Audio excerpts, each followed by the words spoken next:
요즘에 저를 좀 사칭하는 불법 리딩방이나 텔레그램 또 단톡방들이 굉장히 좀 많아지고 있는데 각별히 여러분들이 좀 주의를 했으면 좋겠어서 이렇게 좀 영상을 찍게 됐고요. 실제 피해 사례들도 좀 있는 것 같아요. 저는 이런 리딩이라든가 이런 걸 전혀 하고 있지 않거든요. 저를 사칭한 어떤 문자가 온다거나 그런 걸 받으셨을 때는 그냥 무시를 하시거나 꼭 신고를 꼭 해주시면 좀 좋을 것 같습니다. 안녕하세요. 이베스트 투자증권의 염승환 이사입니다. 계좌를 신규 개설한 고객님께 요약집 주식 상품권 10달러를 드리는 이벤트를 진행합니다. 영상 하단 더 보기란을 통해 많은 참여 바랍니다. 네, 안녕하세요. 염승환 이사입니다. 자, 오늘 2023년 12월 26일 시장 함께 읽기 촬영을 좀 하도록 하겠습니다. 자, 오늘 이제 국내 주식시장은 좀 혼조세긴 한데 코스닥은 급락하고 있습니다. 왜냐면 물론 아직 장은 안 끝났는데 2차 전지랑 반도체, 로봇, 바이오 빼고는 대부분 안 좋은 것 같아요. 그래서 주요 기업들의 주가가 좀 부진하면서 오늘 조금 어려운 그런 흐름들이 나오고 있는 것 같습니다. 일단 장이 끝나면 한 번 더 시장을 설명해 드리고요. 일단 오늘 기업으로는 CS 베어링, 그 다음에 2차 전지, 그 다음에 긴축의 종료 원인은 정치다. 그 다음에 여기 고려대학교 가치투자 동아리죠. 여기서 예전에 한번 나왔던 자료긴 한데 괜찮아서 한번 좀 소개해 드릴게요. 굉장히 좀 읽는데 시간은 걸렸지만 HK 이노엔, 그 다음에 철강, 게임, 파인엠텍, 미국의 그 반도체 장비사인데 테라다인이라고. 근데 이 회사가 로봇 회사도 갖고 있어요. 세계 1위 협동 로봇 회사도 갖고 있어서 그거랑 내년도 원자재 시장 저희 당사에서 나온 자료까지 해서 한번 정리를 해드리겠습니다. 자, 그래서 일단 이제 말씀을 좀 드려보면 그 CS 베어링 같은 경우는 목표 주가를 낮췄어요. 그러니까 오늘 좋은 내용은 아니고 예상보다는 조금 안 좋을 거란 얘기예요. 왜냐하면 이제 영업 적자 3분기 매출액은 2분기에 비해 절반밖에 안 될 것 같고 적자기로 갈 것 같다고 합니다. 근데 GE가 주요 고객사가 미국의 GE거든요. 여기가 생산 일정이 좀 지연됐다고 합니다. 그래서 이게 배전방 문제로 낫셀 생산 계획을 연기했다고 하는데, 낫셀이라는 거 이제 풍력 그 안에 들어가는 이제 하나의 그 구성품이죠. 근데 그걸 생산 계획을 연기했다는 건 여기 베어링을 납품하는 그 CS 베어링한테는 조금 부정적인 이슈죠. 예. 그러니까 이게 연기된 거예요. 물론 취소된 건 아니고 그만큼 부품 공급망이 지금 참 어려워요. 풍력이. 예. 그래서 일단 내년 상반기에는 해소되지 않겠냐 이렇게 좀 보고 있는 것 같습니다. 그리드 쪽 바틀렉이라고 하는데 그리드 쪽이면 이제 전선 같긴 한데 그러니까 전선 쪽에서 뭔가 공급이 안 되는 거죠. 전력망 같은 게. 정확한 내용은 알 수는 없고요. 어쨌든 G 비중이 좀 워낙 높은 기업이니까 약간은 부정적일 수 있습니다. 고객사 다변화 정책이 효과를 보이고 있고 베스타스 향으로도 물량이 이제 승인이 완료가 됐다고 하고요.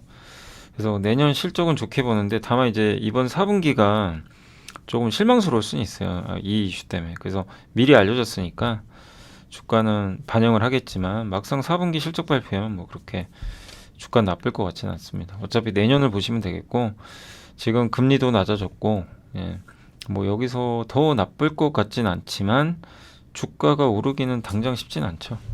왜냐하면 모멘텀이 그렇게 좀 아직은 크진 않다 보니까 그래서 조금 시간은 좀 필요할 수 있다라는 그런 내용으로도 보시면 좋겠습니다. 그래서 이게 핵심이에요. 내년 초에 GE가 다시 이쪽에 공급이 원활히 돼야 돼요. 이제 그게 언제냐 이거죠. 정확하게. 그게 되면 주가는 또 빠르게 회복이 될 겁니다. 그래서 그걸 생각하시면서 지금은 조금 버티는 구간이다. 왜냐하면 풍력에 대한 이제 투자 심리가 그동안 너무 안 좋았는데 그건 지나갔어요.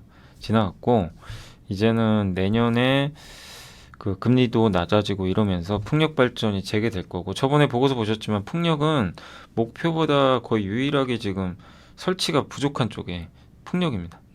가장 설치가 부족했던 게 그럼 역으로 따지면 설치가 앞으로 많을 거란 얘기잖아요. 그래서 그런 점은 괜찮은데 이제 일부 기업들은 이런 이슈가 있을 수는 있다.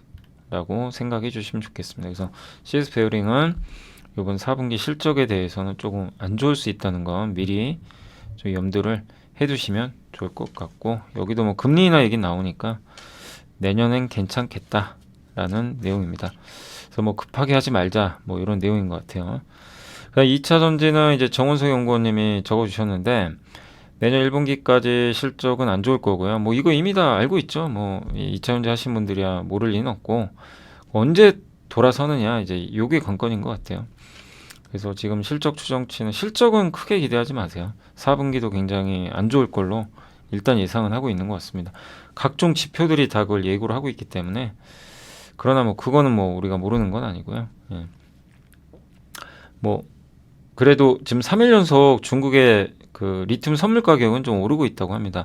또 미국의 리튬 1위 업체 알버말이 지난 금요일 날 주가가 3% 급등했어요.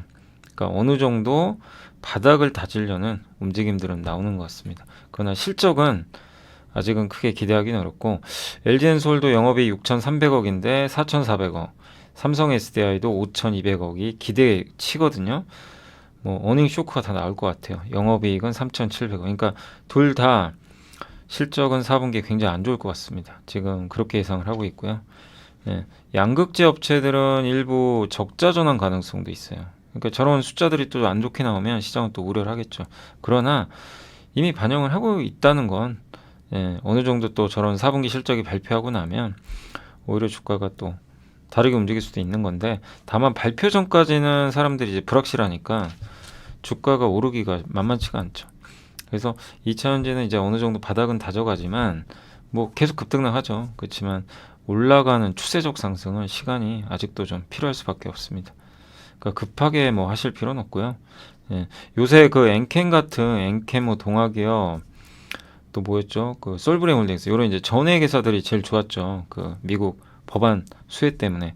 다만 그것도 이미 어느 정도는 지금 최근에 급등해가지고 선반영했으니까 너무 막 또 올라갈 때 쫓아가시면 안 되고, 그런 부분들은 조심하시고. 근데 또 조정 나온다면 기회가 되겠죠, 나중에. 근데 이런 선도업체들이 이렇게 주가가 못 가면 아무리 전액이나 분리막이 좋아도 좀 지지부진할 수밖에 없어요. 그러니까 그런 속도 조절은 염두에 두시면 좋겠습니다. 그래서 분기별로 24년 1분기는 올해 4분기와 24년 1분기 실적 부진 우려, 또 내년 2분기는 7월 공매도 재개로 인한 수급 부담, 3분기는 미국 대선. 그러니까 지금 전체적으로 내년에는 좀 박스권이다 이렇게 보고 계신 것 같아요.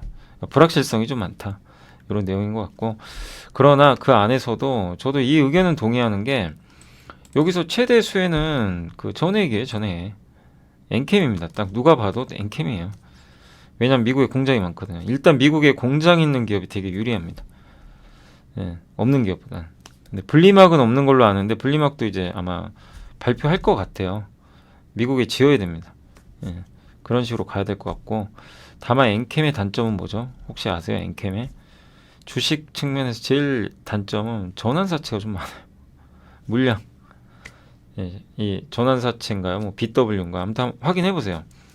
전환 우선주인가? 아무튼 이제 희석되는 물량들이 좀 많아서 그 점은 좀 주의하셔야 됩니다. 7만 원 후반대인가 아마 물량들이 좀 있는 것 같아요.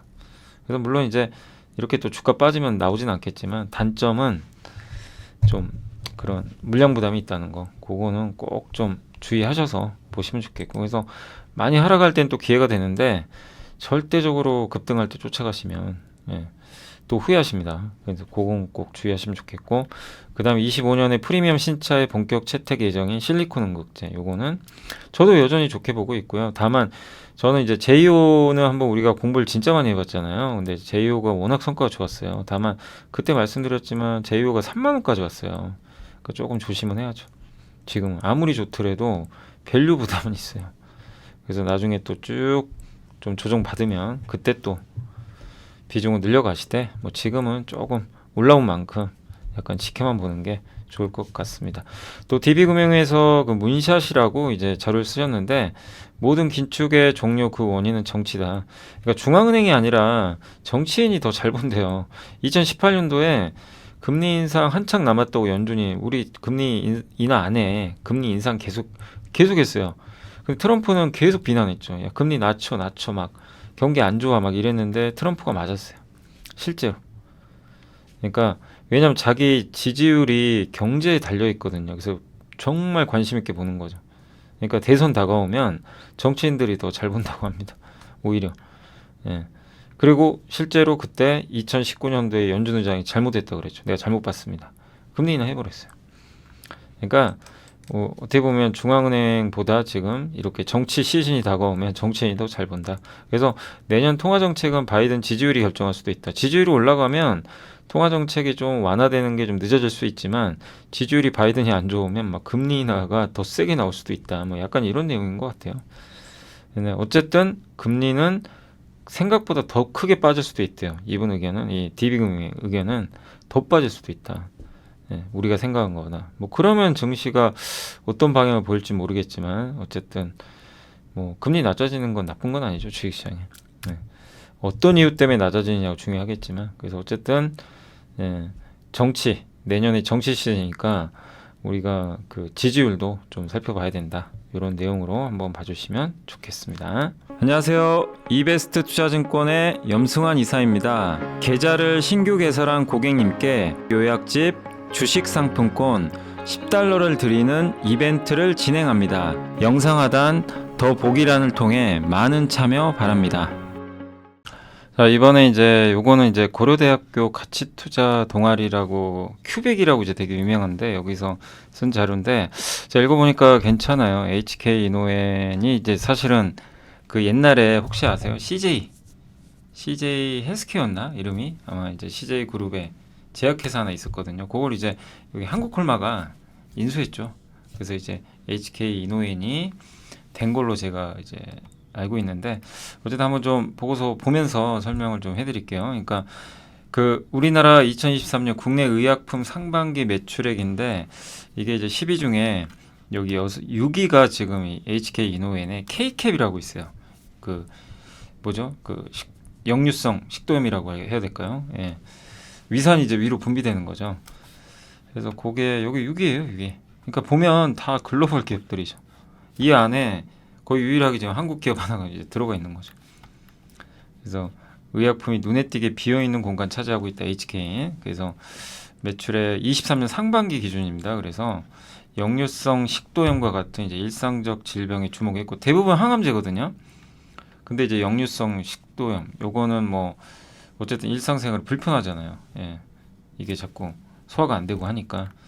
어쨌든 작년 기준으로 국내 매출 신기록도 달성했고 요게 이 국내 블록버스터 신약 후보군인데 세 개인데 하나는 K캡, 엑스코프리, 렉나자. 엑스코프리는 이제 미국 FDA로 바로 직행했어요. 한국에서 안 하고. 그래서 요거 이제 매출 나오고 있고 요새 SK 바이오팜도 좋죠. 근데 여기 이제 미국으로 갔고 렉나자는 요게 유황량에서 만들었지만 얀센에 기술 수출했거든요.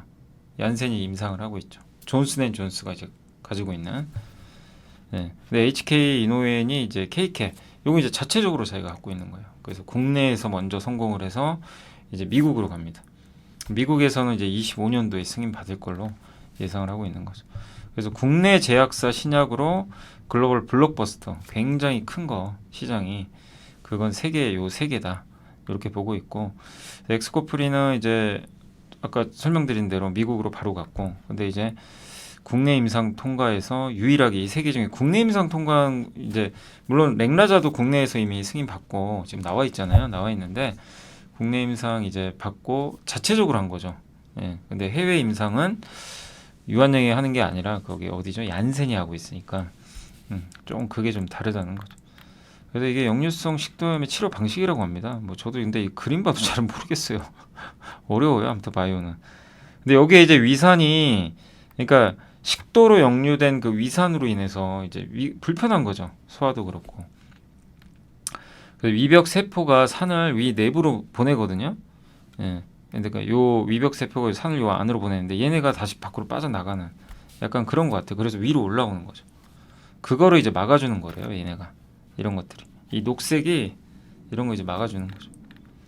그래서 프로톤 펌프라고 하는데 이제 뭐 이런 것들이 이제 뭐 이런 것 뭐 막아준다 이렇게 돼 있는 것 같아요. 이 PCAP, PPI 이게 치료제입니다. 그래서 저게 이 뭐죠? 이 산이 위로 못 올라오게 막아주는 역할을 한다고 보시면 좋을 것 같아요. 그래서 세 가지인데 H2RA, PPI, P캡 이 3세대로 나눕니다. 그래서 이 K캡은 요 3세대 제품이에요. 예. 1세대는 근데 발암 물질이 있어 퇴출. 이제 그러니까 이 2세대 PPI랑 P캡의 경쟁입니다. 미국은 거의 PPI를 많이 쓰는 것 같고요. 근데 아마 PPI도 좀 부작용이 좀 제기된다 이런 얘기도 있는데 어쨌든 시장 규모는 글로벌 16조 원, 우리나라에서는 1조 3천억 정도 예상하고 있고 연평균 15%면 굉장히 고성장하고 있죠. 전 세계 인구의 3분의 1이 이 식도염을 앓고 있대요. 저는 이 정도인지 몰랐습니다. 그렇게 많은지는 몰랐고 국내에서도 20%, 그러니까 5명 중에 1명은 요거를 이제 좀 앓고 있는 거죠. 그러니까 죽진 않아요. 죽진 않는데 이게 걸린다고 해서 뭐 죽거나 그런 건 아닌데 어떻게 보면 이제 굉장히 불편하잖아요. 되게 막 불편하죠. 메스크 없고 그러니까. 그래서 시장성이 굉장히 크다. 이렇게 보시면 되겠고 우리 한국에서는 이제 여기 일본의 다케캡, K캡, 그 다음에 팩스쿨로 여기 대웅제약 제품입니다. 요 세 개가 있는 것 같더라고요. 요 세 개가 이제 경쟁하고 있다. 아직 P캡 3세대 제품은 미국에서 허가가 안 됐다고 합니다. 그래서 미국, 유럽에서는 누가 될지는 좀 지켜보시고 그래서 K캡은 이제 뭐 설명 좀 나와 있으니까 참고하시면 되겠고 적응증을 좀 확대하고 있대요. 그러니까 이 역류성 식도염 말고도 다른 쪽으로도 이걸 좀 늘리고 있다. 이렇게 보시면 되겠고 미란성과 비미란성이 있는데 미란성은 식도 점막에 손상이 관찰되는 거고 그러니까 역류성 그 식도염 중에 종류가 두 개래요. 미란성은 이제 점막에 손상이 관찰되는 거 확인 가능하고 비미란성은 점막 손상이 없는데 이제 질환이 비슷한 거죠. 그러니까 발견이 잘 안 되는 거죠. 이 두 가지라고 합니다. 그래서 한번 읽어보시고 K캡의 제형은 좀 다각화되고 있다. 뭐 이런 내용도 나와 있고 구강붕해정은 HK 이노인이 단독으로 영업을 하고 있다. 그리고 사실 이제 가장 큰 이슈 중에 하나가 얼마 전에 종근당이 원래 HK 이노인 제품을 팔았거든요. 공동 판매를 했는데 계약이 종료돼서 수수료율이 거의 30% 나간대요. 어마어마하죠. 그러니까 이제 HK 이노의 입장에서는 이거 종근당이 같이 팔아주는 대신에 30% 가져가니까 이제 이게 뭐 싫을 수도 있죠. 그래서 계약 기간 끝나고 보령하고 재계약을 했다고 합니다. 보령하고. 근데 이 보고서는 그 전에 쓴 거라 이 내용은 안 들어가 있는데 보령과 공동 판매 계약 체결을 했어요. 그래서 아마 K캡 판매 수수료가 인하돼 가지고 뭐 한 증권사 제가 자료 찾아보니까 영업이익이 300억 증가할 것 같다. 수수료가 낮아지면서. 이 부분은 일단 긍정적으로 봐야 되겠죠. 그리고 보령은 고혈압 치료제 카나브를 판매하는 회사거든요. 만들어서 이것도 같이 판대요. 그럼 매출액은 1,000억 이상. 그러니까 되게 서로 윈윈할 수 있는 거래를 한 것 같습니다. 수액도 합니다. 뭐 대한약품이 하고 있는 거 수액 있죠. 그래서 기초 영양 하고 있고 국내에서는 한 3등인가 2등 정도 하는 걸로 알려져 있고요. 충북 오송에 수액 생산 공장 신설하고 있고 국내에서 영양 수액이나 기초 수액 해가지고 2위라고 써 있네요. 가동률은 좀 굉장히 높은 편이고 그리고 하방은 되게 단단하다. 그리고 K캡 말고도 컨디션 있죠. 우리 그 숙취 해소제 그것도 하고 있죠. 되게 유명한. 그래서 종근당과 계약 종료하면서 30%대 높은 공동 판매제 수수료 낼 필요 없어졌고 미국에 갑니다. 미국은 2세대 요것만 지금 하고 있는데 P캡이 승인 받으면 이제 3세대 HK 이노인이 가는 거죠. 그래서 24년부터 아마 본격적으로 할 것 같고 근데 미국 시장에서는 아마 이 타케다 있죠. 아까 경쟁사 이게 처음 출시 먼저 할 거라는 얘기가 좀 있네요. 네. 근데 21년도에 승인 받으려고 했는데 발암물질 문제가 있었나 봐요. 그래서 좀 논란이 있었는데 11월 1일 날 승인을 받았다고 합니다. 새 승인. 그래서 아마 내년에 출시가 될 것 같고 K캡은 25년도 출시할 것 같아요. 근데 K캡은 발암물질 검출 가능성이 거의 없다고 합니다. 그런 내용이고 그래서 K캡의 미국 진출 계획은 좀 순조롭다. 예. 그러니까 지금 임상 3상에서 0건 보고됐대. 이상 반응이 없다고 합니다. 예. 그리고 기술 이전 계약 맺은 세벨라라는 회사가 여기서 이제 여기로 기술 이전을 했나 봐요. 그래서 소화기계 전문 제약사인데 여기서 이 회사가 지금 미국 소화기 시장의 94%를 차지하고 있대요. 그래서 유통망을 뚫은 거죠. 저런 것도 좋은 거죠. 미국에 파트너가 있어야 진출할 거 아니에요. 그래서 아마 미국에서 좋은 판매가 나오지 않겠냐 이렇게 좀 보고 있는 것 같습니다. 또 중국에서도 좀 매출 확대, 미국에서 임상 완료. 지금 K캡은 중국과 미국 포함해 35개국의 기술 및 완제품 수출 계약을 맺었다고 합니다. 그래서 미국 시장에서 내년 상반기, 이게 중요하겠죠. 임상. 우리나라에서도 이미 판매가 되고 있으니까 미국에서도 될 가능성은 좀 높겠죠. 예. 유럽으로도 갈 것 같고. 그러니까 이제 결국 한국에서 큰 이 제품이 중국에도 있지만 이제 미국과 유럽으로 간다. 그걸 이제 우리가 한번 기대해 볼 만한 상황인 것 같습니다. 중국에서는 파트너사가 로신인데 여기랑 수출 계약 맺고 지금 이제 출시가 된 것 같습니다. 비급여로 출시가 작년에 됐고요. 로신은 중국의 소화기 시장 3위 업체입니다. 그러니까 이게 중국이든 미국이든 큰 업체랑 파트너를 맺어야 돼요. 그래야 거기서 영업을 할 거 아니에요. 그죠? 예. 중국에서 의약품 허가 시엔 5가지 분류로 평가되는데 K캡은 분류 1 받았대요. 혁신 신약이면 복제품이 못 들어온다고 합니다. 예. 분류 5로 되면은 이 분류 5 해외 도입 신약으로 이게 등재가 되면 경쟁 제품에 비해 K캡 정의 중국 내 자료 독점 기한이 더 길어져 가지고 더 높은 부여를 좀 뭐 경쟁 제품에 비해 더 높은 가치를 부여받을 수 있다. 뭐 이런 내용도 있는 것 같아요. 예. 그러니까 분류 5 있죠. 5보다는 분류 1이 낫다는 거죠. 분류 1으로 됐으니까 이제 독점권이 있다는 얘기죠. 그리고 컨디션 뭐 워낙 유명한 제품이고 그런 내용입니다. 그 수액제 시장에서도 침투율이 늘어나는 뭐 분위기인 것 같고 증설도 완료가 됐고 다음 리스크웨이는 미국에서 얼마만큼 성장할 수 있겠느냐. 다케다의 신약 다케다가 이번에 이제 나왔는데 이게 뭐 얼마나 될지 또 후발주자인 K캡은 얼마나 성장할지 요거는 좀 지켜보자. 이런 또 내용도 일부 있는 것 같습니다. 이게 내용이 좀 쉽진 않아요. 저도 읽어봐도 좀 모르는 좀 어려운 용어들도 있고 한데 어쨌든 다케다는 뭐 이 제시하는 미국 예상 매출 고점이 한 30억 달러니까 우리나라 돈으로 4, 5조 하거든요. 그 정도를 보고 있는 것 같아요. 근데 기업 가치가 4.5억 달러니까 보통 M&A 할 때 매출 고점이 2~3배 받는다고 합니다. 그러니까 그걸 따지고 보면 다케다의 매출은 10억 달러에 미치지 못할 것 같다. 약간 조금 낮게 보고 있는 것 같아요. 뭐 그건 근데 또 나와봐야 알겠죠. 그래서 일단은 침투율이 예상보다 낮다 하더라도 HK의 이노엔에 근데 매출이 그렇게 큰 것 같지는 않아요. 90억 수준이면 많지는 않은 거죠. 그래서 일단 HK 이노엔에 어쨌든 미국 출시 자체는 의미가 있는데 얼마만큼의 성장을 해줄지는 한번 실제 좀 체크는 계속 해봐야 될 것 같습니다. 그래서 HK 이노엔은 한번 여러분들도 공부해 보시고 제약바이오가 요즘에 분위기 괜찮잖아요. 근데 제약바이오 중에서 바이오는 너무 어려워요. 우리가 모르죠. 이 회사가 성공을 할지 실패를 할지 신약은 어려운데 뭐 유한양행도 그렇고 이미 요 HK 이노엔도 그렇고 그 다음에 동아소시홀딩스 있죠. 삼성바이오로직스 이런 기업들은 이제 대체적으로 돈을 벌잖아요. 검증돼 있고. 그러니까 저는 개인적으로 그렇게 좀 검증된 대형사 위주로 제약바이오를 보시면 어떨까 이렇게 좀 말씀드리고 싶습니다. 그 안에 또 HK 이노엔도 한번 공부를 하셔가지고 한번 그 보시면 괜찮지 않을까라고 해서 한번 긴 좀 보고서인데 한번 나름대로 요약을 해봤으니까 투자하시는데 참고가 되셨으면 좋겠습니다.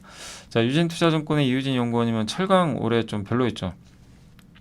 기대 못 미쳤고 과거와 같은 빠른 회복 좀 어려울 것 같다. 이런 좀 내용이 일부 있고요.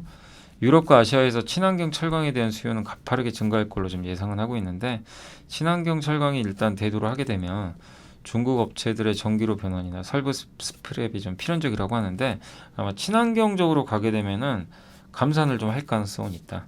그래서 공급 과잉 감소 가능성이 있다고 보고 있는 것 같고요. 중국 철강 산업은 이제 부동산 의존도가 높았지만 이제 부동산 의존도가 조금씩 줄어들 가능성이 있다고 합니다. 보시면 원자력, 풍력, 태양광 이런 쪽에 대한 투자들이 늘어나면서 이쪽에도 철강이 많이 들어오거든요. 그러니까 그동안은 거의 뭐 부동산 의존도에 뭐 일변도였지만 요 기조가 바뀌지 않겠냐. 이런 좀 내용도 있는 것 같아요. 근데 여전히 부동산이 중요해요. 물론 옛날만큼의 비중은 좀 줄어든다 하더라도 기본적으로 투자들이 생각하는 거는 중국 부동산이 좋아져야 뭐 철강을 사람들이 보겠죠. 긍정적으로 볼 수 있으니까 일단 이게 우선이지만 점점 가면 갈수록 중국 부동산 영향력은 좀 줄어들 수 있다는 건 염두를 해두시면 또 좋을 것 같습니다. 자, 미래에셋의 이미성 연구원님이 그 게임 업종 갑자기 지난 금요일날 그냥 두들겨 맞아가지고 한번 말씀드렸잖아요. 뉴스 나와가지고. 그래서 일일 로그인 보상. 하루에 한 번씩 로그인하면 게임 접속하면 돈 이제 보상 주는 거예요. 뭐 아이템을 준다거나. 그 다음에 연속 충전하면. 그러니까 현질하는 거죠. 현금. 해가지고 충전하면 보너스 더 주고. 유저 1인당 충전 한도를 설정해가지고 더 이상 충전 못하게. 그 다음에 경매장과 같은 아이템 매매. 이런 것들도 매매를 못하게. 무슨 얘기냐면 이제 과하게 게임에 돈 쓰는 거 하지 말라는 얘기죠. 그럼 게임 회사 입장에서 좋겠습니까 이게? 그죠? 돈을 많이 써야 돈을 많이 버니까. 그러니까 주가 박살이 난 거예요. 근데 아직 결정된 건 아니고 1월 22일까지 의견 수렴한 다음에 발표하겠다. 이렇게 공식 이제 얘기가 나왔고 주말 사이 좀 바뀌었어요 내용이. 어쨌든 MMORPG죠. 내 캐릭터를 아이템을 많이 사가지고 키우는 건데 그게 주 타겟인 것 같습니다. 그리고 뭐 수집형, 뭐 카드 모으고 막 이런 것들이 있죠. 그래서 좀 현금을 많이 쓰게끔 유도하는 그런 게임들한텐 타격은 좀 있을 가능성은 있어요. 그리고 이번에 중국 외작 게임에 대해서 파노 NC소프트의 블레이드 앤 소울 2하고 위메이드의 미르엠, 그라비티의 라그나로크 X가 국내 게임사 중에 이제 요 세 개 제품이 중국 승인을 받았어요. 이제 중국에 출시가 가능하다. NC한테는 되게 희소식이죠. 그래서 요거를 병주고 약준 거죠. 막 규제한다 그랬다가 갑자기 또 파노 해가지고 풀어주고. 아무튼 단기적으로는 좀 부정적인 이슈 맞아요. 그러나 이제 크래프톤과 위메이드는 좀 큰 영향을 안 받을 것 같다. 이런 내용이고 일단 신규 규제안은 돈을 많이 써서 이기는 그런 게임들한테는 좀 악재가 되겠지만 그 외의 게임들한테는 영향은 좀 제한적일 것 같다. 크래프톤이 이제 하는 그 배틀그라운드예요. 화평 정형이. 배틀그라운드는 이렇게 돈을 많이 써가지고 하는 그런 이기는 그런 요소가 좋고 주로 스킨 같은 거 있죠. 그런 걸 많이 판대요. 스킨 뭐 옷 같은 거죠. 뭐 옷을 입고 막 꾸미고 이런 게 되겠죠. 그런 데서 매출이 발생하니까 그 유저당 평균 수익도 다른 장르보다는 좀 낮다고 합니다. 그래서 지금 이 규제로 인해서 타격을 크게 받지는 않을 것 같다. 근데 물론 부정적인 영향이 있겠지만 그렇게 큰 영향 안 받을 것 같다라는 내용이니까 크래프톤에 대한 부분은 어쨌든 주가 많이 빠졌지만 너무 우려하실 필요는 없는 것 같고요. 다만 1월 22일 날 어떻게 그 규제가 결정될지 그것까지는 한번 봐야 되겠습니다. 그러니까 당분간은 좀 주가는 지지부진하겠죠. 그게 봐야 될 거고 위메이드는 이제 이번에 승인 받았어요. 미르. 그래서 아마 그 부분 때문에 좋은 모멘텀 있지 않겠냐라고 좀 평가하는 것 같습니다. 어쨌든 게임 업종에게는 안 좋은 뉴스입니다. 안 좋지만 아직 확정된 건 아니고 또 우리나라 기업들이 몇몇 기업들이 파노 승인 받았으니까 일단 지금 금요일에 또 주가가 이미 급락했잖아요. 그래서 더 이상 뭐 여기서 나쁘게 보시기보다는 당분간은 좀 박스권 기록할 수 있다라고 봐주시면 좋을 것 같습니다. 파이nem텍도 요즘에 뭐 보고서들 많이 나오는데 4분기부터 미국 배터리 업체 S사의 EV 전기차 모듈 하우징 엔드플레이트 이게 뭐냐 배터리 한마디로 이제 보호해주는 뭐 이런 장치라고 보시면 좋을 것 같아요. 그래서 외부 충격으로 배터리가 충전할 때 부풀어 오르거든요. 그런 것들도 이게 평평하게 해줘가지고 배터리를 좀 이제 안전하게 잡아주는 그런 이제 부품이라고 보시면 되겠고 우리나라 배터리 업체랑 같이 공동 개발한 걸로 알고 있고요. 저게 S사가 삼성 SDI일 가능성이 굉장히 높은 게 파이nem텍이 지금 이번에 하는 곳이 아마 제가 알기로는 거기 맞나요? 그 아마 헝가리 공장으로 좀 알고 있는데 어쨌든 미국 배터리 업체 그 S사에 잠깐만요. 미국 배터리 업체 S사 맞나요? 삼성 SDI가 아니고 제가 좀 헷갈립니다. 저는 이제 파이nem텍이 제가 추측하기로는 헝가리 쪽인 것 같아서 아마 삼성 SDI가 아닌가 좀 싶긴 한데 어쨌든 요건 좀 한번 좀 더 체크해 보시고, 왜냐면 제가 틀릴 수도 있는 거니까. 다만 미국에 가는 거래요. 이번에 미국향 공급업체로 신규 선정이 됐다. 이런 내용이니까 아마 애널리스트 분이 알아보셨겠죠. 그래서 미국으로 가는 물량으로 봐주시면 좋을 것 같습니다. 네, 베트남 이번에 공시가 떴는데 지난주 금요일 날 베트남 공장 있잖아요. 여기서 저 엔드플레이트 만들거든요. 그거 추가 투자 들어갔어요. 공시가 나왔더라고요. 그래서 아마 내년 2분기에 완공하고 50만 개에서 300만 개까지 수요가 있다는 얘기죠. 네. 그리고 이 전기차 모듈 하우징 요 엔드플레이트 공급으로 인해서 매출액도 690억에서 960억까지 증가할 걸로 일단은 보고 있는 것 같습니다. 저 쿨링블락은 아마 배터리 이제 좀 냉각 이렇게 해주는 그런 좀 이제 보호 장치로 좀 알려져 있는데, 그거는 매출액이 100억에서 150억밖에 안 돼요. 근데 요거는 이제 확실히 큰 거죠. 그래서 하나의 좋은 성장 동력을 확보했다, 이렇게 보시면 되겠고, IT 디바이스 폼팩터 변화는 또 폴더블 디스플레이, 폴더블 쪽에 힌지 만들죠. 힌지 내장 힌지. 그래서 삼성전자, 애플, 노트북 아니면 태블릿 PC에 이제 폴더블이 적용될 가능성이 높고, 또 폴더블 디스플레이 게임기, 또 뭐 중국 지금 폴더블 폰 많이 나오잖아요. 내년엔 폴더블 폰이 더 성장하겠죠. 특히 중국에도 납품을 하니까 파이남텍의 좀 미래는 그래도 한번 기대해볼 만하지 않나 보고 있고, 외장인지 쪽은 KH바텍이 독점인데 여기로도 좀 들어가기 위해서 테스트를 진행하고 있다, 이런 내용입니다. 아무튼 이게 엔드플레이트라고 합니다. 이렇게 배터리를 보여주는 거예요. 2차전지 관련 부품 실적은 점프할 것 같고, 폴더블 노트북이고요. 이게 LG 그 그램이래요. 그램인데 폴드. 저보다 빌다. 그래서 이런 식으로 앞으로 폴더블 이 IT 기기가 점점 늘어날 수 있다는 건 긍정적이지 않나라고 생각하고 있습니다. 자, 그리고 이제 미국 기업인데 테라다인이라고, 요 하이투자의 이상수 연구원님이 유니버셜 로봇이라는 회사가 글로벌 협동 로봇 1위 업체인데 이 회사가 갖고 있어요. 테라다인이. 덴마크 기업이고, 유니버셜 로봇은. 그래서 글로벌 뭐 압도적인 점유율이 1위입니다. 35%. 그 다음에 미르라고 있어요. 요거는 자율 이동 로봇 아시죠? 요거 만드는 회사예요. 그러니까 협동 로봇과 자율 이동 로봇을 둘 다 갖고 있는 회사가 바로 테라다인. 그래서 AMR도 많이 우리 공부해봤죠. 옛날에 어떤 기업이죠? V원텍. 그 다음에 T로보틱스. 그런 기업들이 요거 하고 있죠.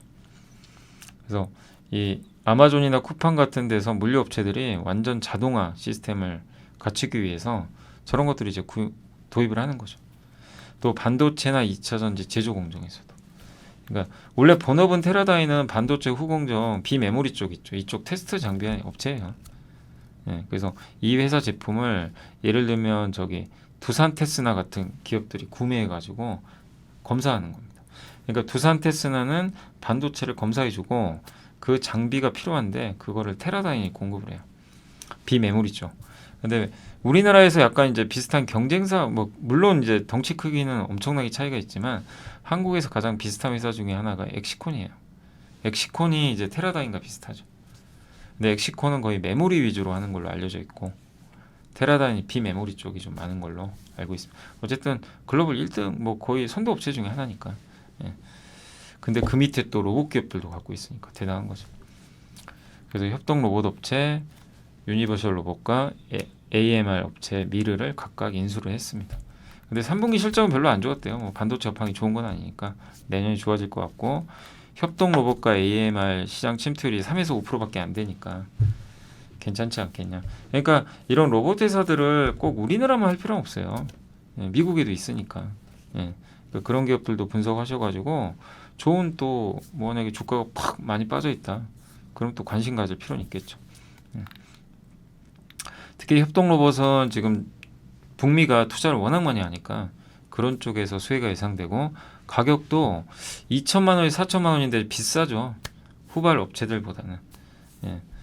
약간 좀 비싸긴 한데, 그러나 가격이나 정책을 펼칠 거라고 합니다. 그러니까 이제 조금 더 경쟁력은 올라갈 것 같습니다. 그래서 주요 협동업체, 요게 테라다인, 요게 유니버셜 로봇이고, ABB가 제일 비싸고요. 그 다음 두산 로보틱스. 협동 로봇 판매 비중은 점점 이렇게 늘어날 걸로 보고 있고, 이게 전통적인 산업용 로봇이에요. 사람 없죠. 이게 기계가 하는 거죠. 다. 요거 제가 챗 GPT한테 그려달라 그런 겁니다. 예. 요새 정말 챗 GPT 활용 저는 정말 잘하고 있습니다. 예. 너무 편리해요. 예. 진작 더 많이 쓸 거라는 좀 생각이 들 정도로. 예.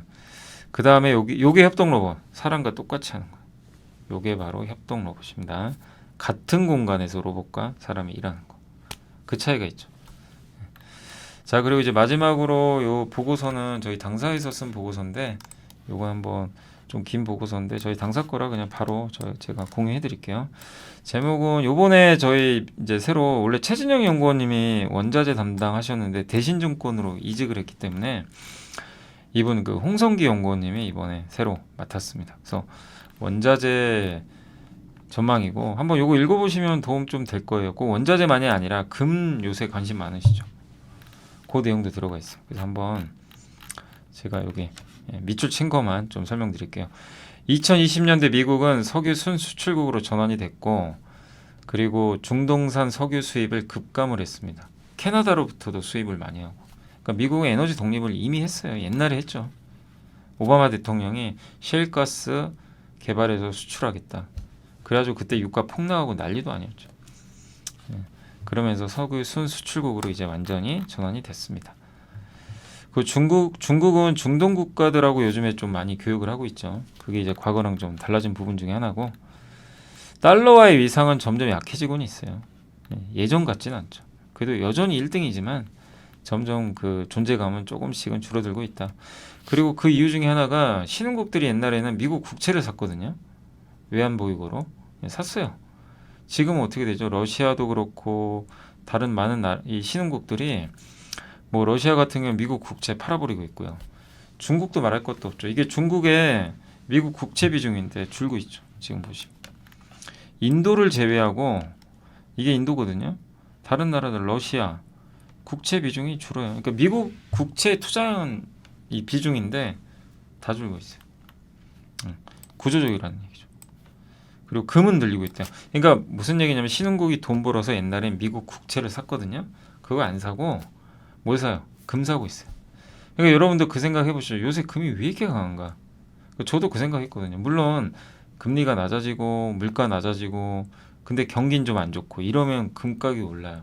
근데 경기는 미국 경기가 아주 안 좋은 건 아니고, 근데 어쨌든 금이 예상보다 굉장히 강했고 또 달러가 강할 때도 금이 올랐단 말이에요. 그러니까 과거랑은 되게 다른 이유 다르거든요. 이거 왜 이러지? 왜 공식이 안 맞지? 이럴 수 있는데 금이 왜 이렇게 강할까?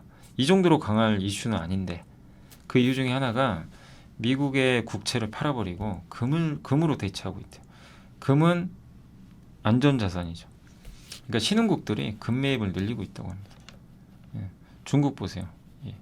러시아 회색과 파란색이 금이거든요. 러시아랑 중국 엄청 사고 있어요. 돈 벌어 저거 사고 있는 거죠. 그리고 이게 중국이 미국 국채 보유 비중인데 급격히 낮아지죠. 중국의 금. 미국 국채를 파니까 미국 국채 가격 떨어지죠. 국채 가격 떨어지면 금리는 반대로 올라갑니다. 그러니까 미국 금리 올라가는 거죠. 그러니까 미국 금리가 3분기에 올랐던 이유 중에 하나도 금 매입에 있었다. 이렇게 좀 보고 있는 것 같아요. 뭐 일견타당하죠. 그래서 아무튼 기존의 금융 분수로 금은 설명이 안 된다.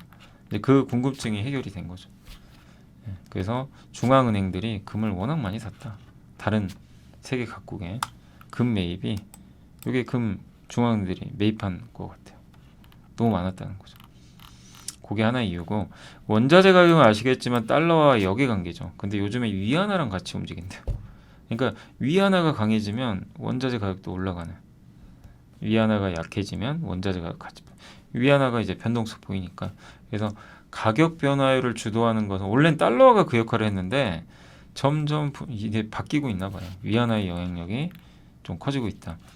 물론 여전히 달러가 1등이지만 점진적으로 이 원자재와 관련해선 그 중국의 힘이 좀 써지고 있다. 이렇게 보시면 좋을 것 같습니다. 석유 시장 전망은 어쨌든 지금 오펙의 감산, 미국의 증산 이런 것들로 결정이 될 텐데 저희 당사에서는 이베스트에서는 내년에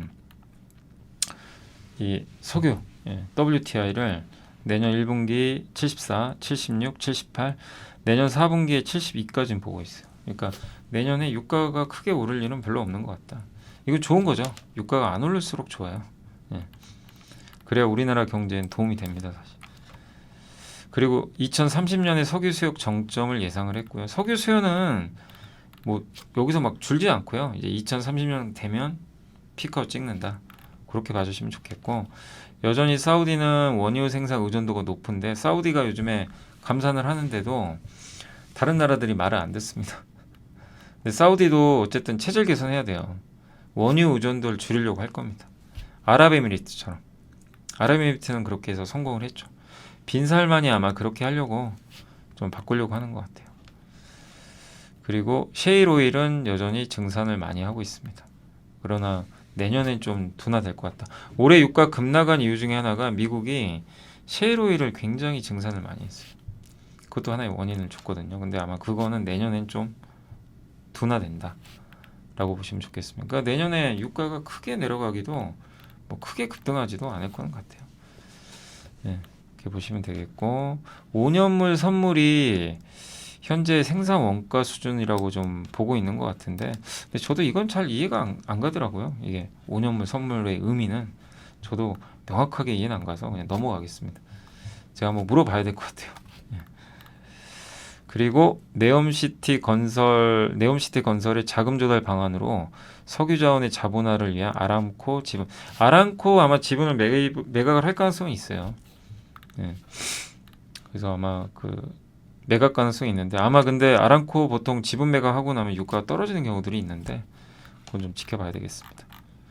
그리고 사우디의 감사는 오펙의 75%, 오펙 플러스에 그만큼 절대적인데 다른 나라들은 막 증산하고 있어요. 암암리. 네, 사우디 말 잘 안 듣는 거죠. 그만큼 일단 먹고 살기 바쁘니까. 네, 대의 명분도 중요하지만 오펙 입장에서 당장 먹고 사는 게 더 중요하거든요.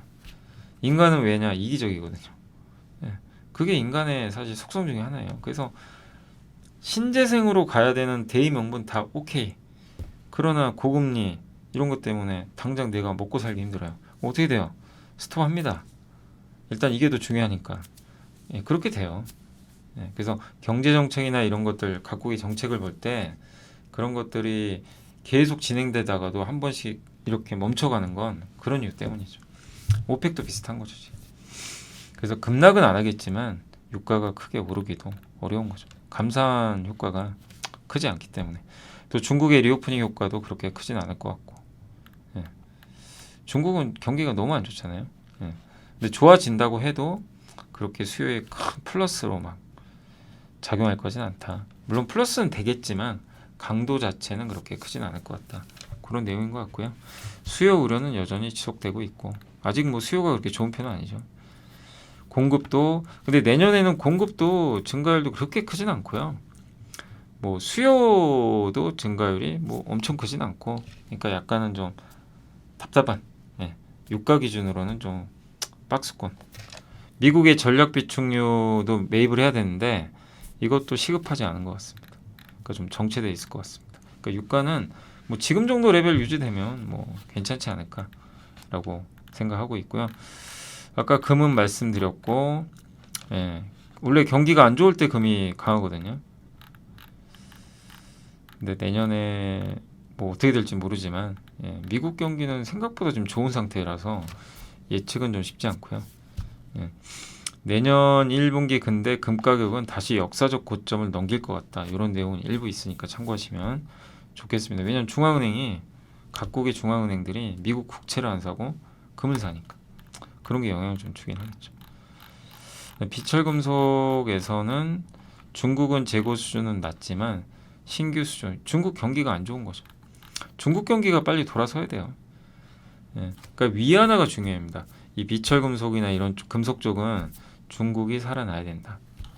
예, 그러면 가격이 많이 오르겠죠. 뭐 구리, 아연 이런 것들이 있는데 특히 아연 같은 경우는 감산 얘기가 좀 있는 것 같아요. 예, 그 중국 물가 지표가 돌아서야 돼요. 중국의 생산자 물가가 마이너스거든요. 이게 돌아서면 원자재도 좀 특히 금속 쪽 있죠. 이쪽은 살아날 수 있다. 그런 내용으로 보시면 좋겠습니다. 구리는 공급 증가율이 수요 증가율을 좀 상회할 것으로 전망되지만 가격 하단은 지지될 걸로 보고 있고요. 네. 그 다음에 아연은 아마 가격 조정은 좀 있겠지만 예, 그 생산 원가 수준까지도 한번 급락한 적도 있고, 그래서 공급 조정이 이미 시작됐다. 감산 사이클에 들어간다. 당장 뭐 수요가 많지는 않아서 가격이 뭐 이렇게 반등은 아직은 좀 쉽지 않은 상황인 것 같습니다. 그래서 장기 수급 전망은 공급 과잉을 가리키고 있지만 어쨌든 그만큼 감산을 하게 되니까 균형은 좀 빨라지지 않겠냐, 이런 좀 내용인 것으로 보셔도 좋겠습니다. 자, 그래서 일단 좀 원자재 내용까지 해서 정리를 한번 해드리면, 내년도 원자재 시장은 일단 금 좋고, 구조적으로 일단 이제 매입 수요가 있는 것 같아요. 미국 국채를 안 사니까. 그 다음에 원유는 그냥 플랫, 예, 지지부진할 것 같고, 구리는 이제 비철 금속의 운명은 결국 중국 경기, 위안화가 결정한다. 중국 경기가 생각보다 좋아지면 비철 금속 올라가는 거고요. 생각보다 안 좋으면 그냥 지지부진한 거죠. 그러니까 그렇게 한번 정리를. 그러니까 중국이 중요하긴 해요. 여러 면에서 중국 경기가 회복이 되느냐 안 되느냐가 이 원자재 시장에도 큰 영향을 좀 줄 것으로 보셔도 좋을 것 같습니다. 자, 그렇게 이제 원자재까지 한번 말씀드렸고, 그 다음에 또 뭐가 있죠? 예, 전자공시. 예, 공시 중에 하나오션 공시가 하나 있었고요. 잠수함 수주했대요. LIG 넥스원이 그 무전기 사업 또 수주를 지난주 금요일로 했습니다. 참고하시면 되겠고, 그 다음에 12월 20일 금요일 날은 대신증권의 양용석 부회장님이 1억 원, 환인제약 이분도 되게 많이 사시더라고요. 그 전부터 이광식 회장님이 8억, 디지털 대성은 이 김인규 부회장님도 간간히 사죠. 그래서 대부분 다 같이 준데 요 세 개 기업은 이렇게 내부자 매수가 들어왔으니까 참고해 주시면 좋겠습니다.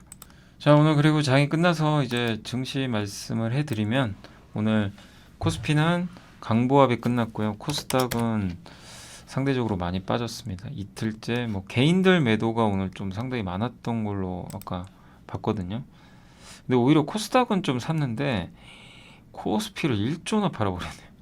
정말 오늘 개인 투자분들의 코스피 매도는 어마어마했습니다. 그래서 오늘 매도가 좀 한쪽, 그러니까 그 코스피 쪽에 개인들의 매도가 집중됐고, 주로 판 거는 전기전자 이쪽에 집중됐고, 아마 삼성전자 좀 많이 파신 거 아닌가, 그런 생각은 좀 들고요.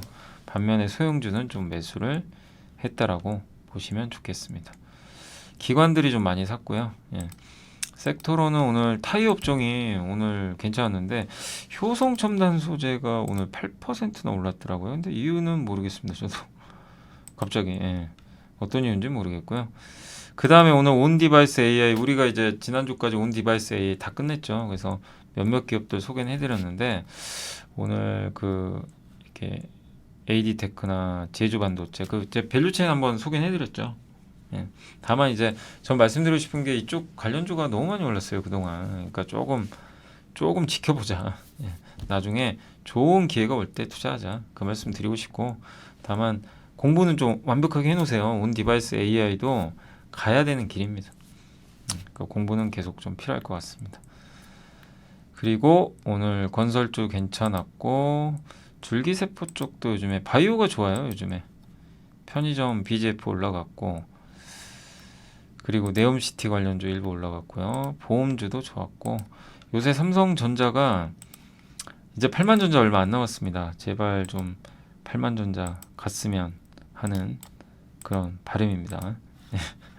신고가 내면서 이 무거운 기업이 위가 열렸어요. 그죠?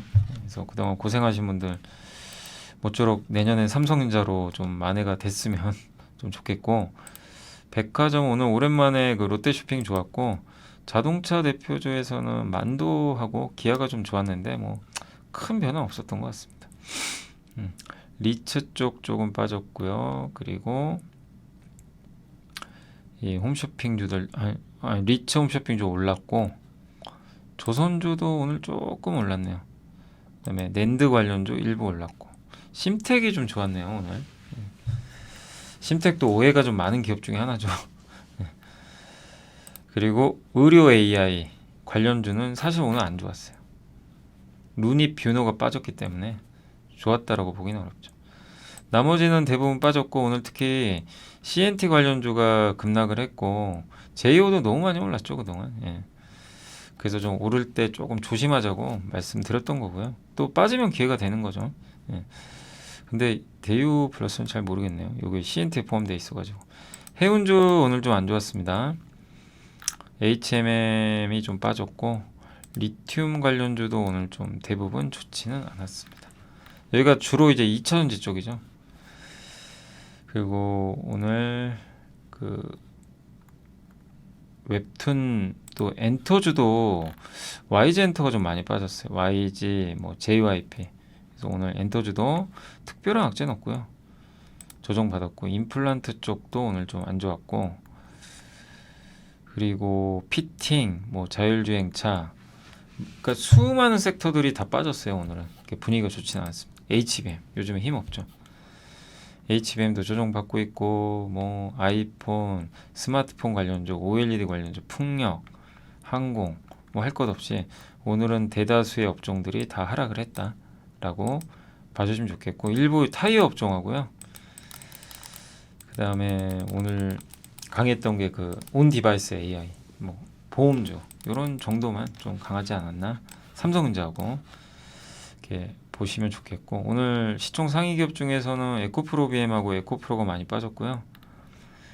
HMM이 한 4% 빠졌고 에코프로 머티 빠졌고 포스코 DX는 다음 주에 이제 거래소 상장을 합니다.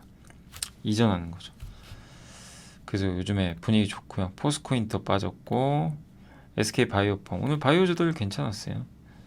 LNF 빠졌고 그다음 금양이 급락을 했고 한국 타이어 좋았고요. LG 노텍은 계속 좀 부진한 것 같아요. 알테오젠 좋았고 네. 한진칼은 좀 많이 빠진 것 같습니다. 한미약품 많이 올랐고요. 코웨이도 요즘에 어느새 거의 6만 원까지 왔어요. 코웨이도 이게 슬금슬금 그죠? 예, 천천히 가고 있고 한원시 그때 이제 이 아이디어는 그거였죠. 그 금리가 꺾이면 렌탈 업체들 반대로 간다. 그 아이디어였는데 주가가 잘 가고 있는 것 같습니다. SKC는 오늘 좀 빠졌고요. 현대일렉트릭, LIG는 뭐 다 성과 좋았던 기업들이죠. 이 기업들은 오늘 좀 조정폭이 큽니다. LS 머티리얼도 정말 너무 많이 올랐죠 단기간에. 그리고 솔브레인이 다시 30만 원 넘었네요. 네. DS 단속도 이게 뭐 단기에 막 상한가하고 난리가 아니었죠. 상장하자마자. 특별히 좀 투자 유의하셔야 됩니다. 네. 그리고 효성첨단 소재 오랜만에 반등이 나온 것 같습니다. 뭐 이 정도? 뭐 레고캠 바이오는 오늘 기술 수출 있었고요. 롯데정밀화학도 오랜만에 좋았네요. 네. 그래서 약간 이제 소외받는 기업들도 조금씩 살아난다. 그래서 지금은 너무 많이 오른 거는 좀 조심하시고 소외받은 것 중에서 현금성 자산도 많고 내년에 좋아지는 기업이라면 괜찮지 않나 이렇게 보고 있습니다. 물론 뭐 성장주 막 이렇게 급등하는 것 쫓아가서 수익 내는 것도 하나의 방법이지만 그만큼 내가 다칠 확률이 높은데 밑에 정말 버려져 있는 가치주들 이런 쪽은 크게 다치진 않아요. 근데 어느 시점에서 주가 움직여주면 안정적으로 수익도 나니까 되도록이면 좀 못 오른 기업에서 기회를 찾아보시면 좋겠습니다. 그리고 제가 이제 아직 그 책은 나오진 않았는데 아마 예약 판매는 들어간 것 같아요. 그래서 광고해도 되나 모르겠네요. 제 채널이니까. 어쨌든 제가 그 주린이가 가장 궁금해하는 탑 77 있죠. 그거 두 번째 버전이 나왔습니다. 그래서 첫 번째보다 그냥 제 스스로는 훨씬 잘 쓴 것 같아요. 제가 이런 말하긴 좀 그런데 저도 3년간 공부 정말 많이 했잖아요. 그러니까 한번 읽어보시면 진짜 실전에 더 도움이 많이 되실 겁니다. 그거 그래서 살을 정말 많이 담아놨어요. 제가 3년 동안 이제 더 배웠던 것들. 그래서 그리고 부록으로 뭐 그 밸류체인 있죠. 우리나라 주요 기업들 밸류체인도 부록으로 드리니까 한번 예약 판매 아마 1월 중순경에 아마 나오게 될 거예요, 책은. 그래서 한번 예약 판매도 많이 좀 봐주시면 정말 다시 한번 감사드리겠습니다. 자, 아무튼 이제 연휴 얼마 안 남았는데 여러분들 1년 내내 고생하셨고, 뭐 연휴에 또 제가 사실 어제 참 저도 성격 희한해요. 어제 같은 날은 놀아야 되는데 어제 집에서 하루 종일 자료 만들었어요. 그 함께 요번에는 함께 배우기 그 AI 하고 있는데 그거 말고 내년에 우리가 좀 생각할 것들 그 자료 좀 많이 만들어 놨거든요. 그래서 함께 배우기 대신에 아마 이번 연말에 그거를 좀 올려드릴 예정이니까 너무 기대는 하지 마시고 뭐 별건 아닙니다. 근데 아무튼 어제 그거 만드느라고 거의 하루 종일 그것만 PPT 자료만 만들었던 것 같아요. 아무튼 또 그거는 한번 제가 방송 찍어서 올려드릴 테니까 참고해 주시면 감사하겠습니다. 자, 오늘도 고생하셨고요. 내일은 오전에 그 라이브 없습니다. 이번 주 이제 라이브 안 하고 다음 주에 하니까 그거 참고해 주시고 내일 저녁 방송에서 다시 뵙겠습니다. 감사합니다. 안녕하세요. 이베스트 투자증권의 염승환 이사입니다. 계좌를 신규 개설한 고객님께 요약집 주식 상품권 $10를 드리는 이벤트를 진행합니다. 영상 하단 더 보기란을 통해 많은 참여 바랍니다.